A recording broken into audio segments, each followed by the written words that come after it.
Budget ಬಗ್ಗೆ ಪುಟಗಳು ತುಂಬಿದೆ.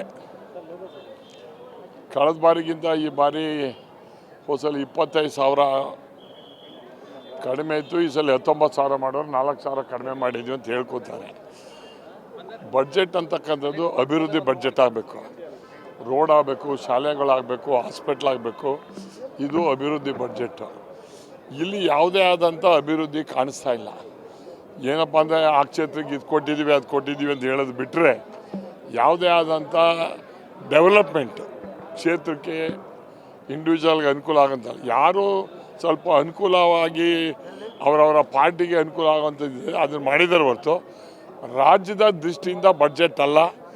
ಇದು ವೈಯಕ್ತಿಕವಾಗಿ ಅವರ ಪಾರ್ಟಿ ದೃಷ್ಟಿಯಿಂದ ಬಡ್ಜೆಟ್ ಆಗಿದೆ ಅಂತಕ್ಕಂಥದ್ದು ನನ್ನ ಅಭಿಪ್ರಾಯ.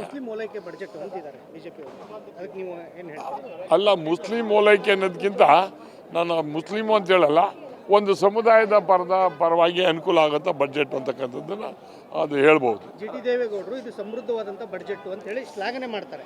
ಅಲ್ಲ, ಸಮೃದ್ಧವಾಗಿ ಪ್ರಿಂಟಿಂಗಲ್ಲಿದೆ, ಬಟ್ ಅದರಲ್ಲಿ ಅನುಕೂಲ ಆಗಬೇಕಲ್ಲ. ಅಭಿವೃದ್ಧಿ ಪರ ಬಡ್ಜೆಟ್ ಅನ್ನೋದೊಂದು ಶ್ಲಾಘನೆ ಅವ್ರದ್ದು. ಅಭಿವೃದ್ಧಿ ಅಂತ ಅಂದ್ರೇನು? ಶಾಲೆಗಳು ಎಷ್ಟಾಗವೆ, ಆಸ್ಪತ್ರೆಗಳು ಎಷ್ಟಾಗವೆ, ಅವು ಡ್ಯಾಮ್ಗಳು ಎಷ್ಟಾಗವೆ, ಚೆಕ್ ಡ್ಯಾಮ್ಗಳು ಎಷ್ಟಾಗವೆ, ಇರಿಗೇಷನ್ ಪ್ರಾಜೆಕ್ಟ್ ಎಷ್ಟಾಗಿದ್ದಾವೆ, ಅದು ಅಭಿವೃದ್ಧಿ ಬಡ್ಜೆಟ್. ಸರ್, ಈಗ ಹಿಂದೆ ಸಿದ್ದರಾಮಯ್ಯನವರ ಇದರಲ್ಲಿ ಈಗ ಸರ್ಕಾರದ ನೀವು ಕೂಡ ಸಚಿವರಾಗಿದ್ರಿ ಮೊದಲ ಅವಧಿಯಲ್ಲಿ. ಆಗಿನ CM ಬಜೆಟ್ಗೂ ಈಗಿನ ಸಿದ್ದರಾಮಯ್ಯನವರ ಬಜೆಟ್ಗೆ ಏನು ವ್ಯತ್ಯಾಸ? ಅವಾಗ ಸಿದ್ದರಾಮಯ್ಯನವರು ವಿಷನ್ ಇದ್ದಂಥ ಒಬ್ಬ ಮುಖ್ಯಮಂತ್ರಿ. ಈಗ ನನಗೆ ಅಂಥದ್ದೇನು ಅನ್ನಿಸ್ತಾ ಇಲ್ಲ. ಯಾಕೆಂದರೆ ನನ್ನ ಇಲಾಖೆನೇ ನಾನು ಹೇಳ್ಕೊಳ್ಳೋದಾದರೆ, ಇವತ್ತು ಪಶು ಇಲಾಖೆಯಲ್ಲಿ ಒಂದು ಡಾಕ್ಟ್ರ್ ಅಪಾಯಿಂಟ್ಮೆಂಟ್ಸ್ಗಳ ಬಗ್ಗೆ ಒಂದು ಚಕಾರ ಇಲ್ಲ.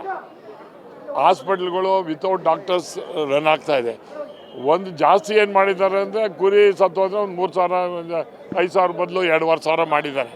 ಅದನ್ನು ನಿಮಗೆ ಶ್ಲಾಘನೀಯ ಅಂತ ನಾವು ಹೇಳೋಕ್ಕಾಗಲ್ಲ.